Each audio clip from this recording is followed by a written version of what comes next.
Welcome to this Regenerative Future webinar this evening, exploring the topic of regenerative forestry for Aotearoa, New Zealand. I'm Alina Siegfried. I'm the author of the Our Regenerative Future content series, produced in partnership with Pure Advantage and Edmund Hillary Fellowship. Over the past 6 months or so, I've taken a real deep dive into the world of regenerative agriculture in New Zealand with a 15-part written content series, followed by initially a 6-part webinar series, but we've had so much momentum and dialogue around this concept of regenerative agriculture and regeneration in general that we've launched another 6 webinars. This is number 9, and looking to further explore how we build a much more regenerative economy in other areas as well, such as forestry, which is the focus of this evening's discussion, as well as regenerative tourism and urban regenerative agriculture as well. This is, I guess, in recognition that it's not all on farmers to solve our environmental and climate change challenges, and we all have a role to play. And through these conversations, we're hoping to really spark some cross-sector dialogue and get people thinking about systems-level strategies for a regenerative and restorative economy going forward. So welcome, it's wonderful to have you all here. In tonight's webinar, we'll be looking at how we nurture a regenerative approach and diversify our forestry sector in New Zealand with 3 highly knowledgeable panelists. So I'd like to welcome Dame Anne Salmond as an anthropologist, best known for her work on cross-cultural exchanges in Aotearoa in the Pacific. She was named the Kiwi Bank New Zealander of the Year in 2013, has the Royal Society of New Zealand Rutherford Medal, and is a distinguished professor at the University of Auckland. A member of the Air New Zealand Sustainability Panel, she's very engaged with environmental issues, heading up the Te Awaroa Voice of the River project and a major restoration project in Gisborne. David Hall, or Dr. David Hall, is a senior researcher at the Policy Observatory at AUT and an associate investigator at Te Punaha Mātatini. He has a PhD in politics from the University of Oxford and works on climate change, climate finance innovation, low emissions transition policy, and land use and forestry policy. And Ramona Radford supports Maori interests in ngahere, standing forest protection and restoration, plantation forestry, Indigenous forestry, and tree-based innovation as Maori Partnership Advisor at SCION, New Zealand Forest Research Institute. She's responsible for developing a space for Te Ao Māori to endure inside tomorrow's forests by co-leading and co-facilitating SCION's Māori forestry roadmap and partnerships with trusts and corporations, collectives and communities.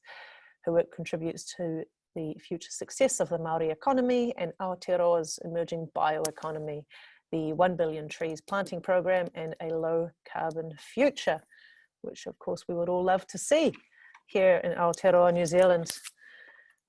Just looking quickly at the results of the poll, looks like we've got about 16% of our attendees in forestry, a little higher, 19% in pastoral agriculture. We've got a few people from horticulture, tourism, and by and large it looks like the majority, about 50%, are from government, business and academia. So wonderful to have a cross-section of people involved in tonight's discussion. Looks like people have read some of the stories in the Our Regenerative Future series, which is fantastic, and most people are at least somewhat familiar with regeneration. 0% say that not at all familiar. So that's a wonderful starting point for our conversation this evening. Welcome to you all again. I'm going to hand it over to our panelists now to briefly introduce themselves as well. Dame Anne, would you like to begin?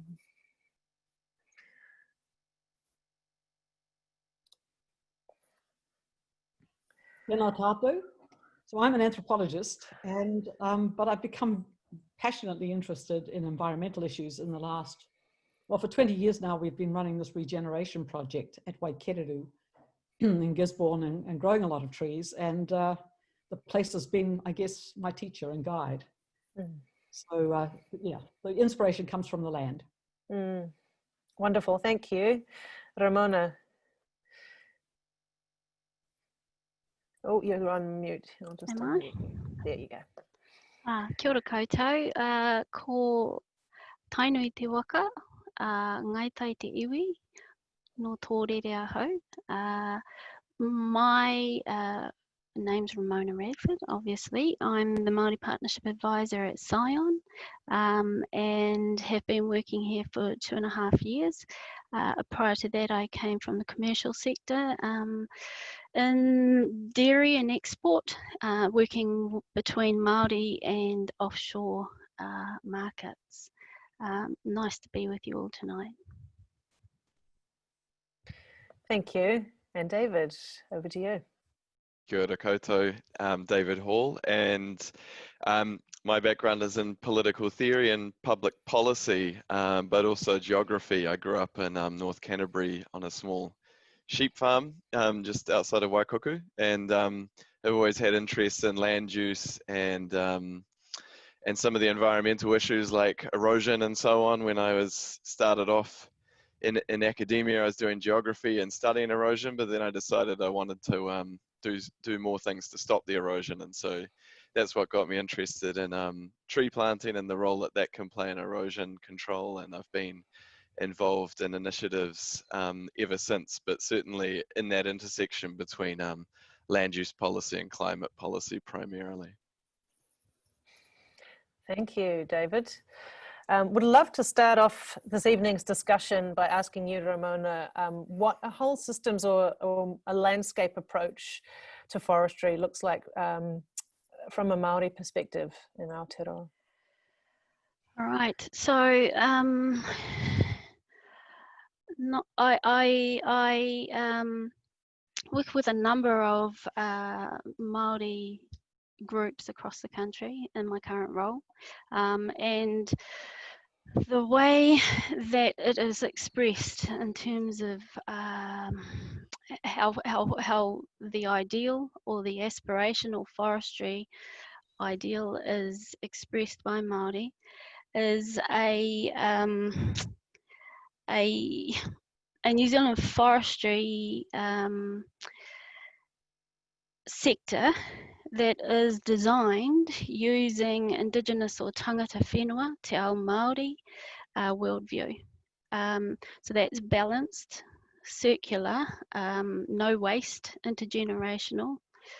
This is the ideal, of course. In some cases, matriarchal, interconnected, and where the forest is seen as a spirit in nature, not as a resource, possibly even kin, but a different creation from man or people. The sector would be non-linear. It would possibly not reside in ownership, but more in guardianship, and look a lot like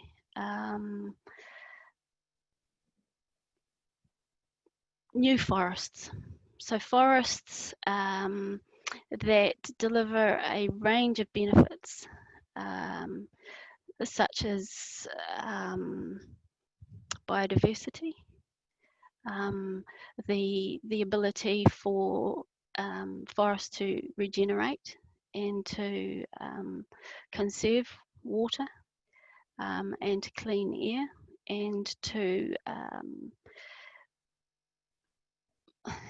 revitalize, I guess, the soil and the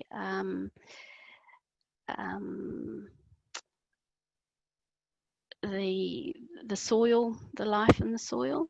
That is generally the dream, the aspiration of Māori around the country as we visit and we talk with and we work alongside Māori.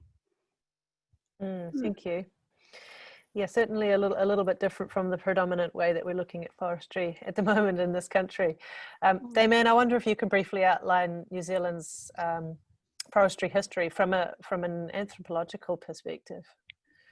Well, actually, probably my thoughts about this spring out of Te Ao Māori as well, and the Pacific, because that's where I've worked a lot. And You know, I think of the deep history, the history before people, you know, according to the scientists, about 80 million years, this was a land of forests and birds. And then in the last 5 minutes, we rocked up. And so human beings turned up, the first Polynesian explorers, and we know that they came ashore and started settling the coastlines in particular, and cleared quite a lot of forest. You know, a lot of coastal forest was cleared during the pre-European era, but at the same time, large areas of forest were left as food baskets, and also for wood timber for building waka and housing and so on. And then, you know, as we all know, 1769, 1814, Europeans started arriving, and a different kind of model of forestry emerged. And to start off with, you know, huge enthusiasm, beautiful forests with marvelous timbers, and we set about cutting a lot of that down to build our building stock, our construction of all sorts of things, and then burned a lot of it, and especially the hill country for pastoral farming. And then in the 20s, 1920s, so this history is really new. When the Forest Service was set up, started planting lots of exotic forests. That had been happening before, but it got, you know, on a large scale at that point. And these are monocultures, clear felled, relatively short rotation, 25 to 30 years, planted in grids on the landscape. Loss of biodiversity, obviously, when you spread a lot of monoculture with pasture. And then when you clear fell, the impact on highly erodible soils like those in Tairāwhiti, where I'm from.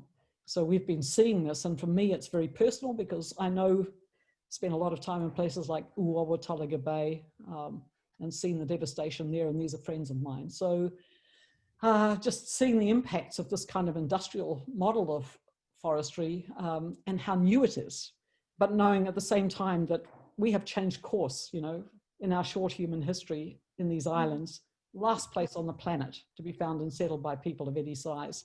So we could do it again. So that's why I'm very excited about regenerative forestry. Thank you. I understand you've spent a little bit of time in Germany and looking at some of their forest systems over there. Would you like to share any thoughts about what sort of a mixed forestry approach might look like in New Zealand, the likes of what you've seen in Germany? Well, because I got very interested in environmental issues, I've spent some time, I got a Humboldt Fellowship, and I was really lucky. I was at the Rachel Carson Center in Munich last year. Supposed to be there now, actually, again. And I got very, very keen on looking at the rivers restoration projects there, but also forestry. And at Munich, and I met the forester. He's a professor at the same time, and what he was showing me and what we were learning about and going into these forests were forests that are mixed age, they're mixed species, they're local species, so they're closely adapted to the local environment, almost no spraying. They are harvested in small coops so that you don't get, you're not opening up the canopy in any so there's no clear felling going on. And very, you know, high value, high quality timbers. And forestry, and the foresters there are trained in ecology, so then they're thinking about the whole system. And I kind of, and I was looking at Alexander von Humboldt, who was the great German natural scientist, around about the time this country was the first Europeans came ashore. And he was talking about the web of life. So there's a European tradition, which is kind of like whakapapa. It's the web of life. It's a total living system, people, plants, animals, the rivers, the whole living landscape, and the challenges to make it all thrive and prosper. And for me, that's what regenerative forestry, it's about a regenerative living landscape. So that's what I saw, and I got very excited by it. Love that concept of the web of life. Just before we go on, I'll let people know that if you've got any questions for our panelists this evening, you can enter them through the Q&A box, which you can access at the bottom bar there. We'll have some questions that I've got for our panelists, but would love to include some from you as well. So please get in there. So at the moment, we seem to have some incentives in New Zealand to be planting quite a lot of exotic species, a lot of pine plantation forestries. I wonder, David, if you could speak briefly to the mechanisms by which it's reasonably hard to be planting other forms of trees right now. Sure. I mean, just to riff off what Anne was talking about a little bit first, I mean, you know, there's a new movement around the idea of a landscape approach, which is kind of an umbrella term which captures some of what Anne was talking about. And also Ramona, there's, you know, Maori ideas of ki uta, ki tai, like from the river to the sea, you know, where you take this holistic approach.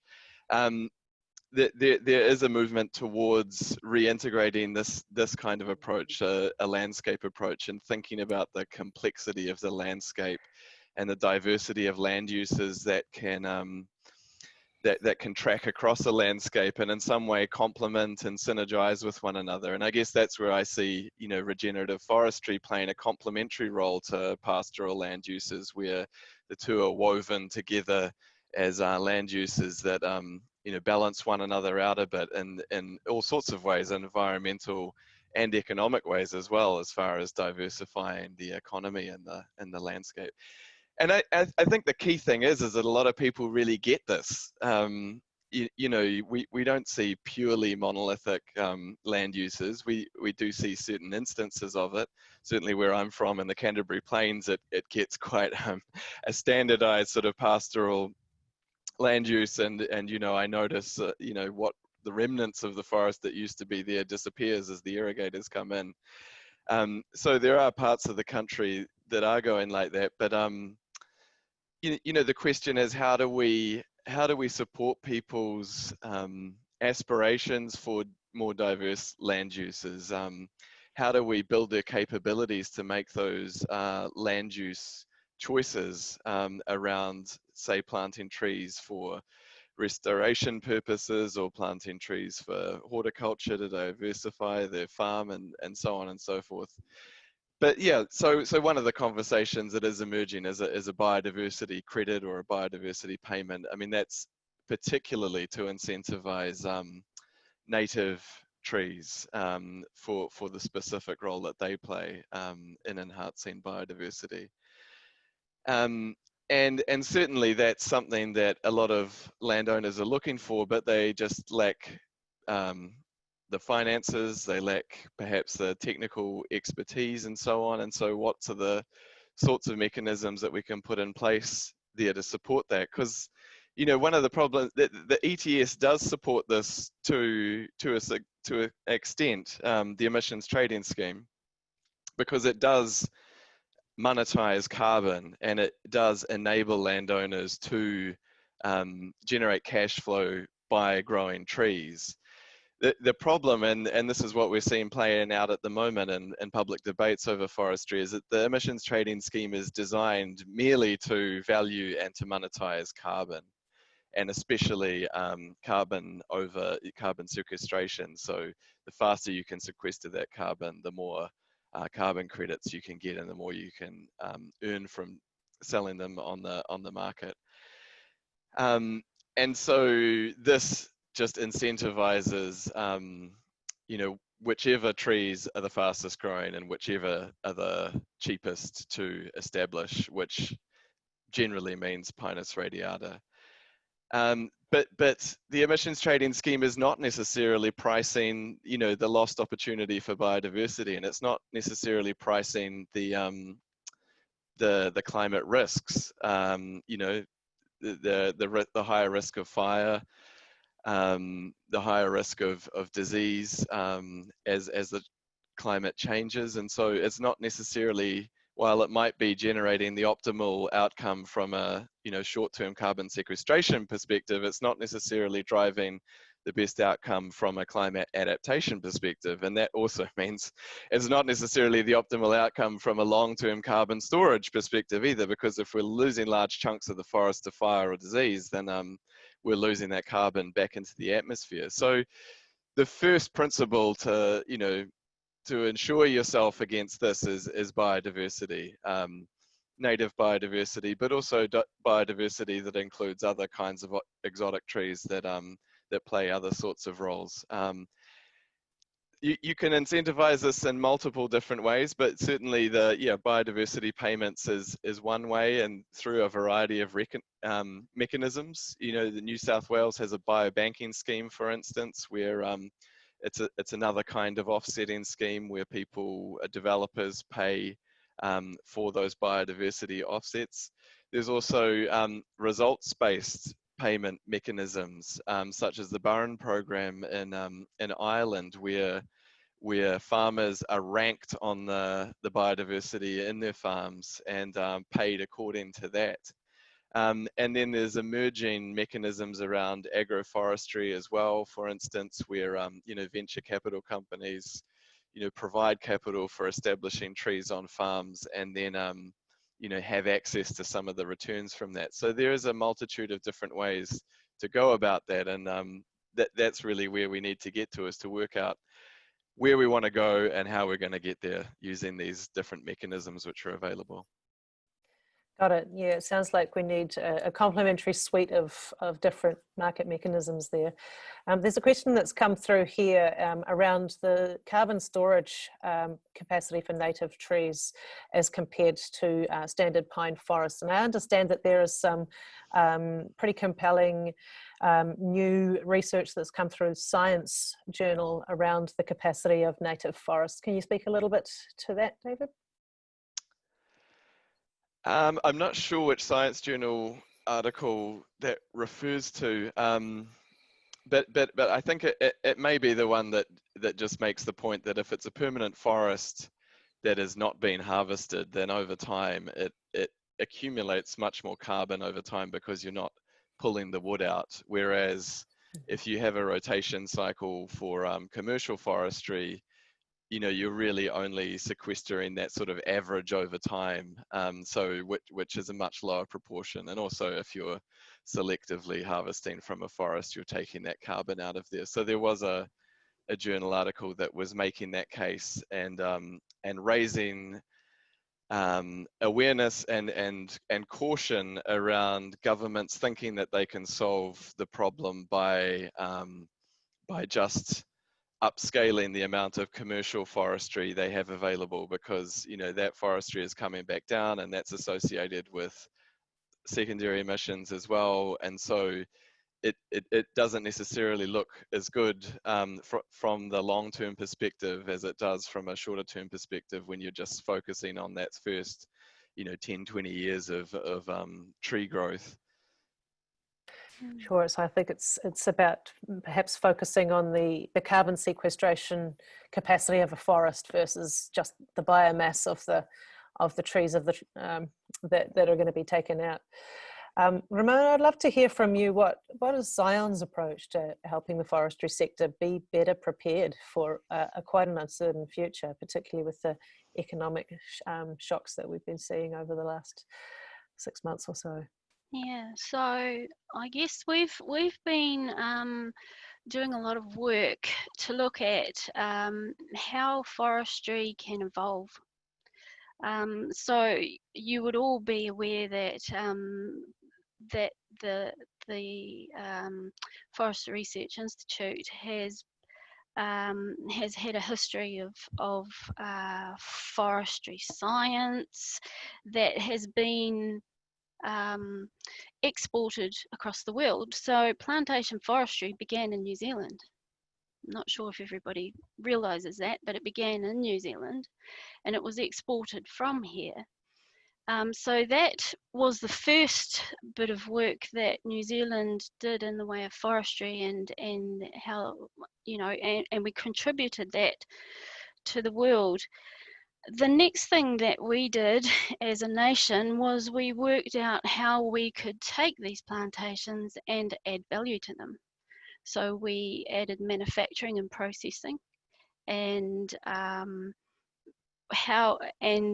methods by which these plantations could be increased in value. So we've been driving innovation and growth in the forestry sector for 70 years as a nation and also as a research institute.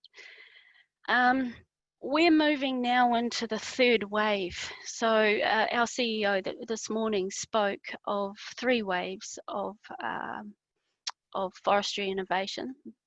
And the third wave looks more like an endeavour of intelligently designed forestry. So what we mean by that is we're looking at how can you take forests, how can you design forests for particular purposes. So our catchphrase at the moment is right tree, right place, right purpose. And that is deliberate because the science and innovation and research that we're doing here is a type that looks at what can you do beyond plantation forestry. And what can you do beyond plantation forestry to maintain the value of the land and of the sectors and of the industries and the businesses and communities that live in and around these forests. And we think that it's moving more in the direction of so away from centralized economies of scale, so commodity-based forestry, into distributive scales of economy. So what do we mean by that? We mean local and regional cooperative ventures working together to provide, to answer local market needs. First off, is how do we maintain and make sure that our own forestry needs are met here in this country? And then secondly, how do we drive greater levels of innovation in this forest, in these new forests? So we're talking about new forests, and those forests probably would be integrated with the primary sector. So we're getting beyond bits of land chopped up like blocks of chocolate, having specific land uses, and looking towards a more integrated primary sector, so that you can have a group of landowners working together cooperatively to design land use and to design solutions for minimizing impacts on land and waterways and communities. And if we follow that line of thought, we're looking at and remember, New Zealand's actually ahead of the game in forestry in terms of where we might go, and the science that we have here. If we were able to design forests for specific purposes, and Scion is more recently talking about circular bioeconomy. So how do we move away from our reliance on fossil fuels and on plastic and on packaging that requires both fossil fuel and plastic? How do we move away from waste? What do we do with all of the debris that that floods our waterways when we get an extreme weather event? What can we do with that waste? So that's been the business and the preoccupation of Scion for several years now. And we are quite excited about where this might go, and are in the throes of co-designing, I guess, a program of research and innovation with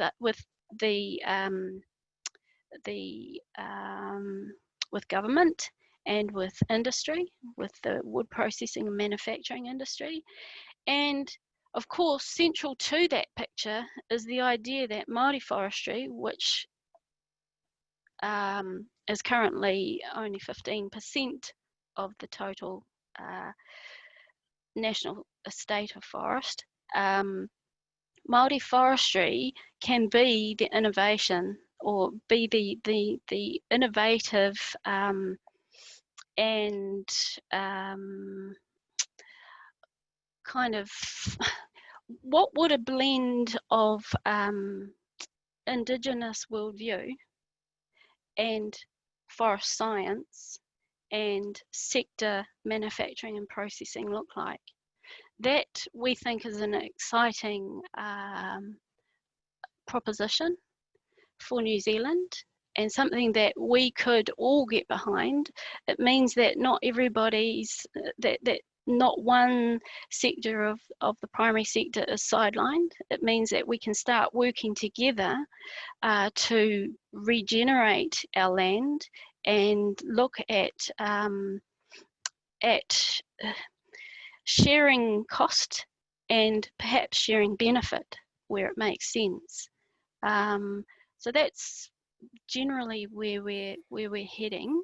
So we're looking at, you know, what does it look like to draw our boundaries differently?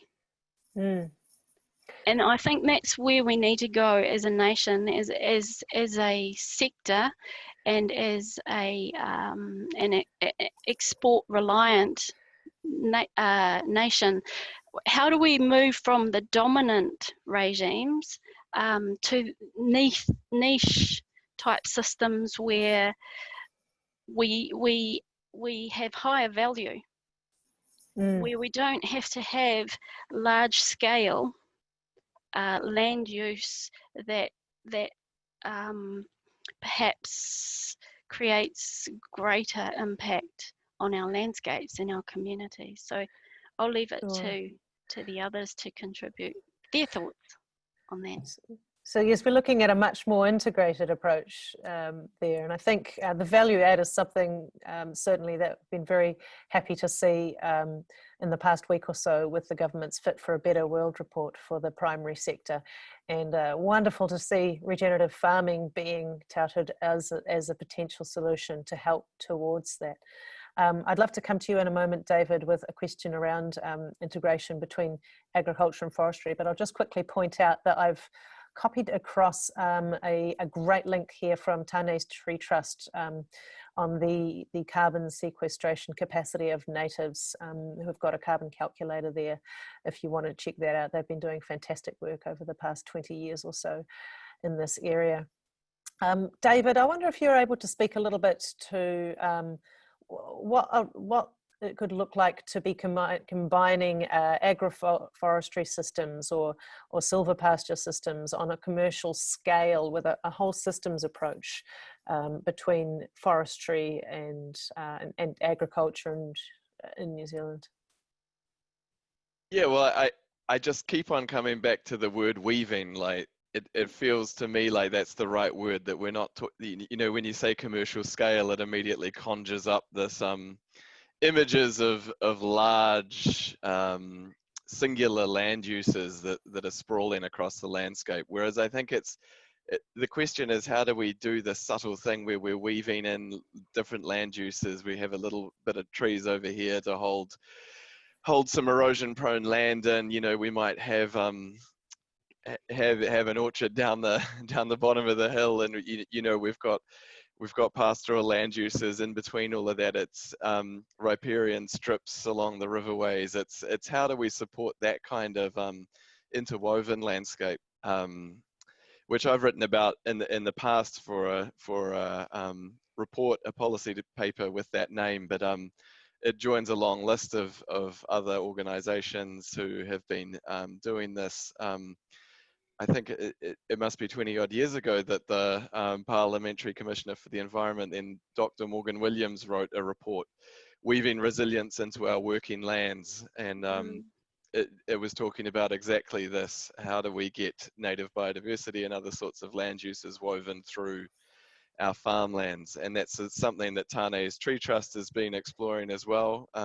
You mentioned them, especially you know, some of their work with totara up in Northland, and the way that can, you know, the natural regeneration of totara on farms can be embraced and encouraged and turned into another revenue stream, potentially through selective harvesting. And of course, the New Zealand Farm Forestry Association as well is another long-standing organisation which has been exploring different options around forest on farms, whether it's small woodlots or, you know, this term agroforestry, which you know, encompasses all sorts of different kinds of forestry which exist within agricultural land, including silvopasture, which is a concept which is, you know, quite complementary to regenerative agriculture, where you're really quite deliberately weaving together grazing with trees and potentially crops as well. And I mean, I can give you a general sense. I mean, some of the benefits of this is, you know, trees have effects on the microclimate. You know, they can hold an absorption, and the shading of the trees can, you know, reduce land temperatures and so on, reduces soil degradation, and the litter from trees, you know, complements carbon back into the soil. So it's another way to derive that improved soil carbon, which is, you know, a core concern for regenerative agriculture. Having trees around also can control the spread of pests and disease, because it diversifies an ecosystem. So you know, where if there's a landscape with a monoculture, you know, a disease may spread quite quickly through all of the different species that are the same. Whereas if there's a diversity of species, you're sort of building in that resilience against pests and other problems, and also managing, regulating water. You know, trees capture a lot of rainfall in their branches, and they release it back into a large proportion into the atmosphere. A lot is also absorbed by roots, so they can sort of regulate water flow and catchments, and reduce the risk of floods and so on.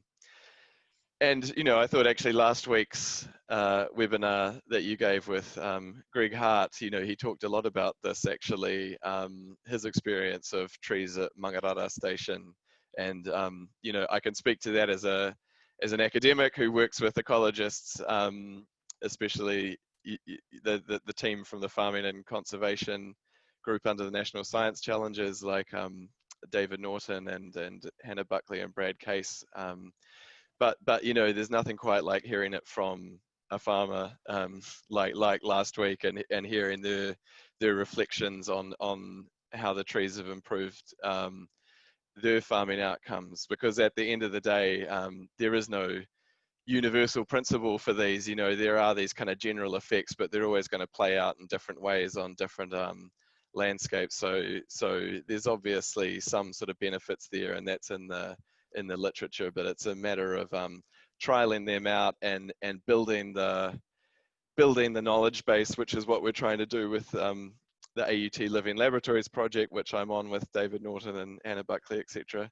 And just to build that knowledge of, you know, what are those wider environmental impacts when we start putting trees back into agricultural landscapes.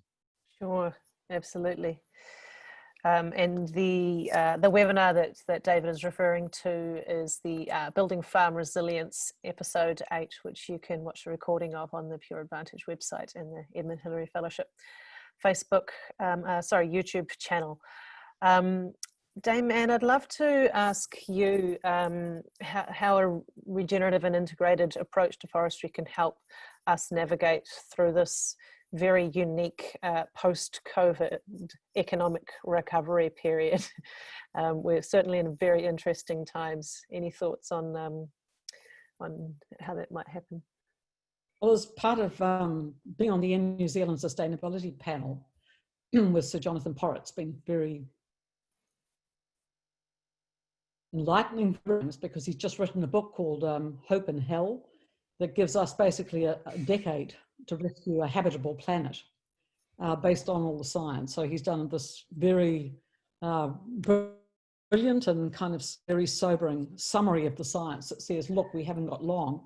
And it's not just COVID, it's biodiversity, it's climate change, it's the whole Our relationship with the living world is putting our own lives and those of our kids and our grandchildren at risk.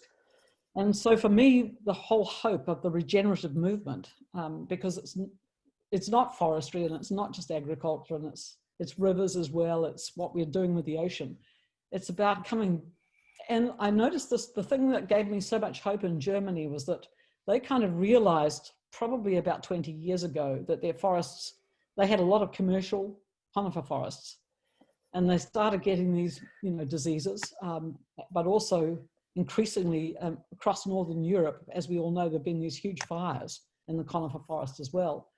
And so they decided, and they made a decision that they would go to this close to nature forestry model, which is mixed species, mixed age, locally adapted, very resilient, open to the public by law, all the forests.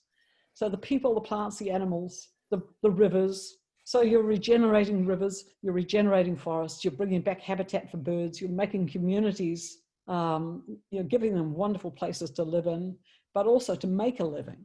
And that's what I like about it. It's, and as a mechanism, one of the things that we've been talking about, David and I and a whole lot of others have been talking about this prospect of something like an Aotearoa credit, which basically incentivizes native afforestation. And some of that could be permanent for carbon sequestration in the long run. Some of it could be this, you know, close canopy harvesting on a very sustainable and carefully managed basis. But it would reward native afforestation and help counterbalance the huge weight in the ETS towards pines. But it should be set up so that it rewards farmers that have, you know, that are doing, for example, or planting an erodible slope. It might not be quite big enough to fit in with the ETS, but it's got all these benefits. It's not just carbon. And the point is that I want to make is that the crises we're confronting post-COVID, COVID's part of all of this. It's partly because of what we're doing in habitat destruction, that these viruses are crossing, you know, the species barrier. I want wonderful. I think this is a huge way forward. So we have to have smart systems. You know, the ETS is too crude and it's having a lot of perverse effects. And we need food, but we need food and thriving landscapes and thriving communities. And the people are part of the ecosystem. So I think this Aotearoa credit that actually gives a weight to the full range of benefits is something our government should be looking at straight away, basically. We haven't got long, is my point. We haven't got time to play around because, you know, these are not just tough times because of a pandemic. But I hope too, you know, and I can see that we can lead the world in this, actually. We're small enough, we're intimate enough, we're smart enough, and we're collaborative enough to lead the world. Yeah. And I think it just needs the will. You know, it just needs the will of the people to change. And if you look at the way that forestry currently is conducted in New Zealand, a great deal of it is, it's been designed by one dominant thought, which is, sorry if I offend anybody, but the, you know, white, the white male thinking, which in my opinion and the opinion of many others is what's doing us a great disservice as a world. All of our designs, all of our innovations, the way that we live and the way we trade and communicate is being designed by one group. And what that's doing is it's imbalancing, it's creating an imbalance both in our relationship with nature, but also in our relationship with each other, in the way that we design our primary sectors. It's all being driven by certain values, and those values seem to reside in one particular demographic. What would it look like if we were to design with diversity? What would it look like if we had more women in forestry, if we had more rangatahi and more young people bringing their thoughts and their ideals and you know, their visions. What would it look like if we had more Ngāti and Kraua, and what would it look like if we had other Indigenous peoples, you know, involved in the design of not only our forestry sector or our conservation, which is where everybody seems to lump Maori and kaitiakitanga. Maori have a whole lot more to offer to the world than just, you know, social science and kaitiakitanga, although that is a very strong framework that we could leverage off and that we could learn from. So I'm saying, and I'm not the only one, that if we as a nation have a second knowledge system that belongs only to this nation, why can we not integrate that inside of our design systems, of our living systems, of our regenerative systems? You know, it really grates me when I see research coming through from across the world, and a whole bunch of stuff around regeneration comes from all over the world, and we have right here in our own back door a system of regeneration, a system of management, a system of sustainability that has evolved with this land for more than 700 years, and in some cases more than 1,000 years. Why don't we take hold of some of that knowledge and integrate it into our, you know, our new forests, our new systems, our new integrated sectors? What would that look like? I'd be, you know, as a Kiwi, I'd be extremely proud to represent and promote something like that to the world. Absolutely, and I think you've just neatly answered Steve Garton's question around the opportunity for New Zealand to be leading the world using Māori wisdom. Certainly appreciate that reframe from dominating nature to actually working with what has evolved here over many hundreds of years. I want to come back to you, Damon, just quickly about a comment you made before regarding the communities in forestry. What do you foresee in, you know, say 30 years time, if we continue down, for rural communities, if we continue down this track of planting large areas of productive land into radiata pine? Well, I've seen it. I watched it happen on the coast in the 80s. So forestry, you know, plantation forestry arrived in Te Rāwhiti, 70s, 80s. The people came around and talked to people on the marae about leasing their land and so forth, and telling them about all the jobs that were going to come and the profits that would happen.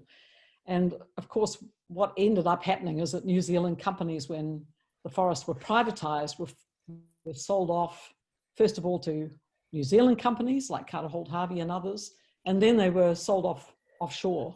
And this is not an ideological point, it's a practical point about when you don't live on the land and you don't see what happens when, you know, you clear fell and highly erodible soils and the hills just start to collapse, and the sort of things. We've got a whole bunch of young scientists with their lecturers running all over the coast at the moment. We're running a rivers project, and they're all in the Waiapu catchment, they're up the Waimata catchment, because we've got some of the worst slips and the most highly sediment-laden rivers in the world, not just in Aotearoa, but in the world.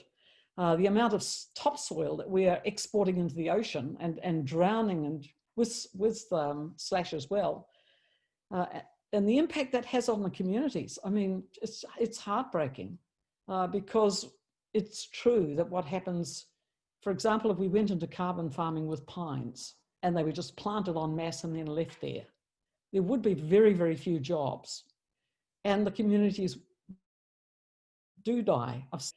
There's not enough work for the shearers or the fencers or the cooks or the various people that work, for example, on the farms, and then the schools go and the local store goes, and then the community is dead.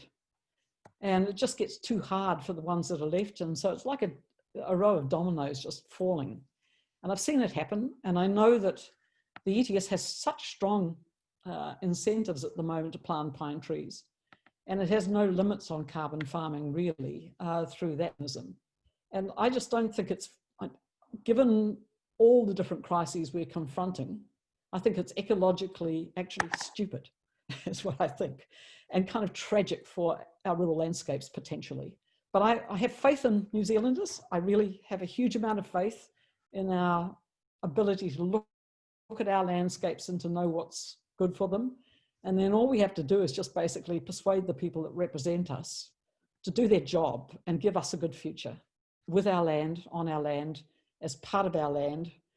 And I think Ramona makes really good points about the philosophies here. For me, it's the philosophy of the balance sheet. But the trouble is, it's the balance sheet of the company, and all the stuff that I'm talking about, wrecked roading systems, you know, the profits that are exported, the workers that get killed and injured in the forests, the collapsing hillsides, the drowned harbours. That's all an externality.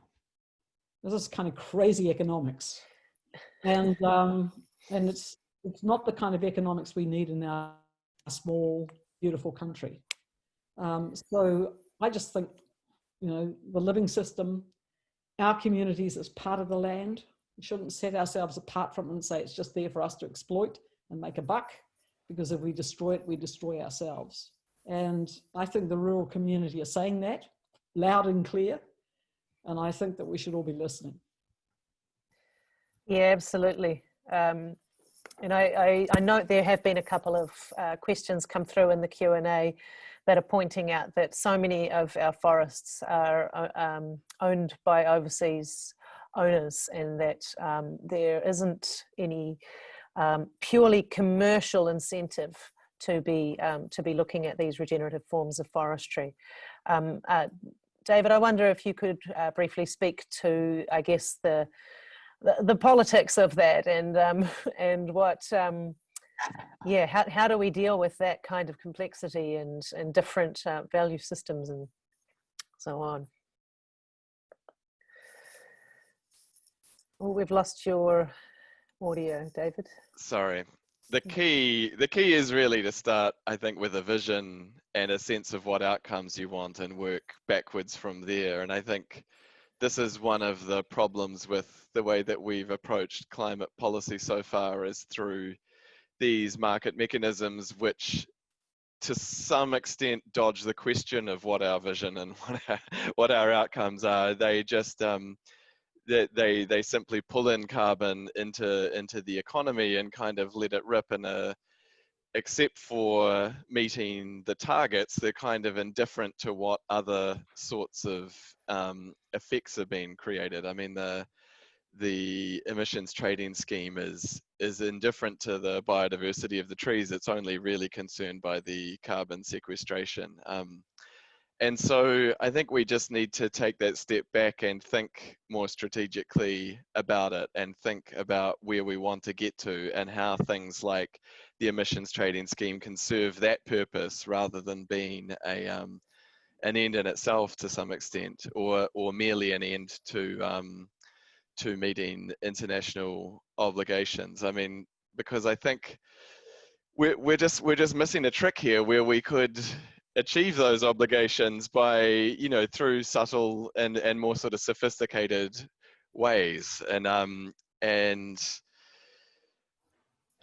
we're just not seeing that kind of strategic thinking coming through. I mean, there's often, when we're talking about carbon farming, for instance, there is a conversation around that the pine trees or some other exotic species could play a role as a nurse species for native trees over the long run, which scientifically there's an open question there. There is native regeneration that occurs within Pinus radiata forests, and I know that Adam Forbes has worked a lot on this.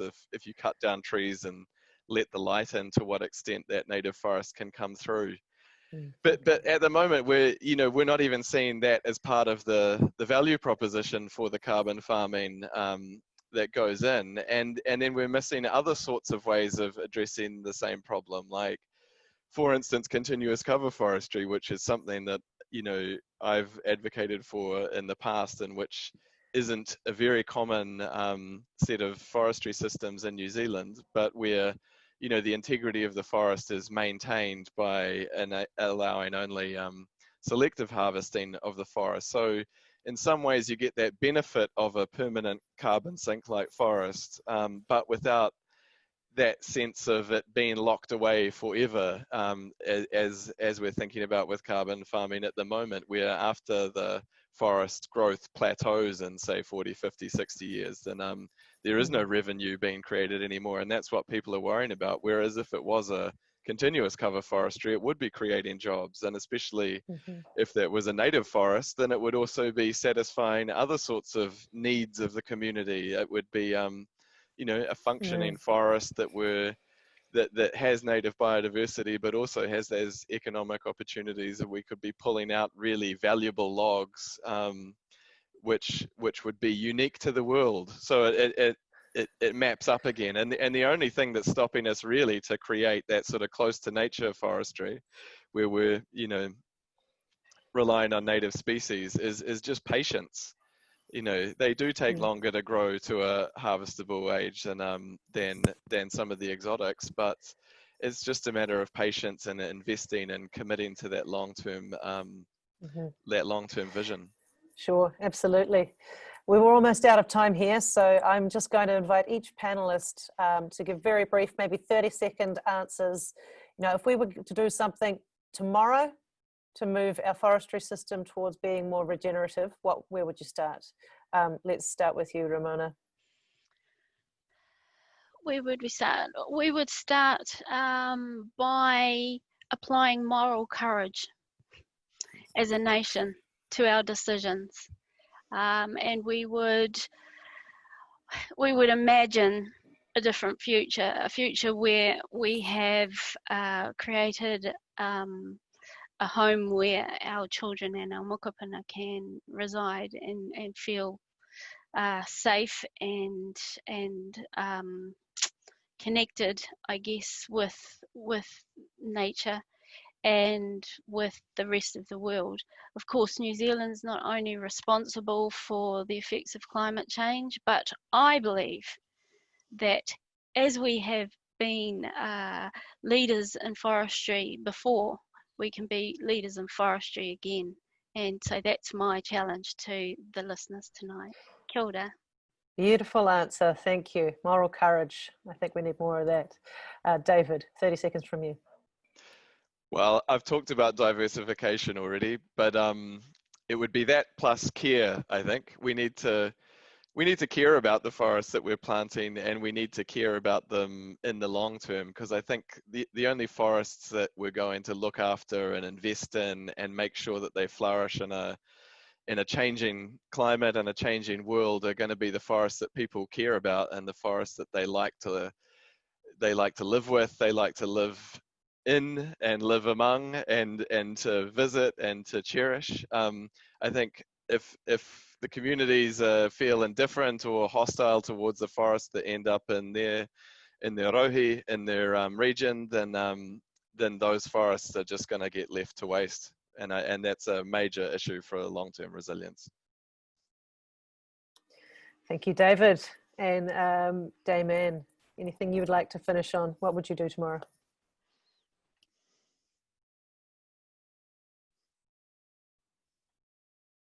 I think moral courage, absolutely. And, you know, diversification, yes.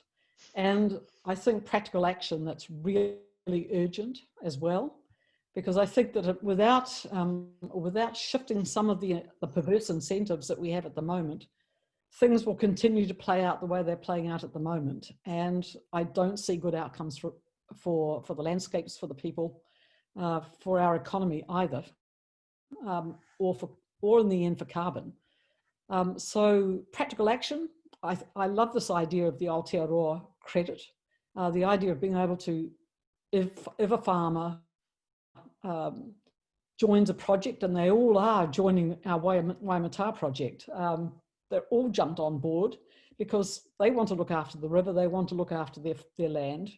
If they do that and set some of the land aside, I think it should be capable of earning something which is competitive with pines, because there are so many rewards for the waterways, for biodiversity, for our landscapes, for the soils, and for carbon with those plantings.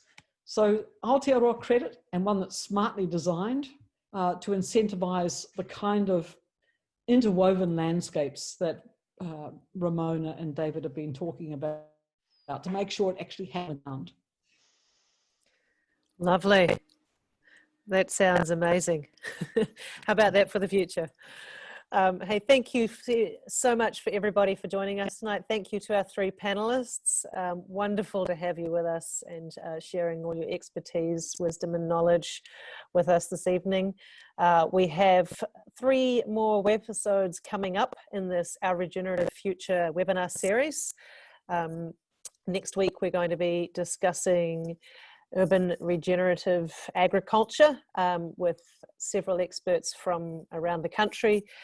We've got Sarah Smuts-Kennedy and Daniel Sherman from Auckland. We've got Sheldon Levitt from here in Wellington and Bailey Perryman down in Christchurch. And then the following week, we are looking at regenerative tourism, which is also a fascinating thing to be thinking about in this post-COVID era, is how do we get more value out of our tourism and do it in such a way that regenerates the land. So we'll be speaking in that one with Trent Yeo from EcoZip Trek Tours, and also Suzanne Becken and Larissa Cooney.